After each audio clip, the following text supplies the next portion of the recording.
दिंडोरी लोकसभेच्या भारतीय जनता पार्टीचे उमेदवार भारती पवार यांच्या मनमानी कारभाराविरोधात काल दिनांक 26 एप्रिल रोजी भारतीय जनता युवा मोर्चाचे अध्यक्ष योगेश बर्डे व उपाध्यक्ष वैभव कावळे यांनी जिल्हाध्यक्ष सुनील बच्छाव यांच्याकडे आपल्या पदाचा व पदाचा राजीनामा सुपूर्द केल्याने एकच खळबळ उडाली होती।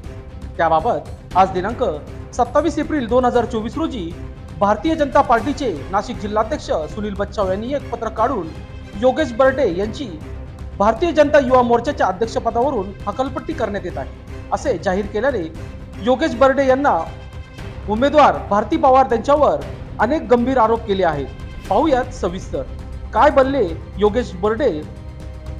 योगेश भाऊ, काय सांगाल? काल आपण भारतीय युवा मोर्चाचा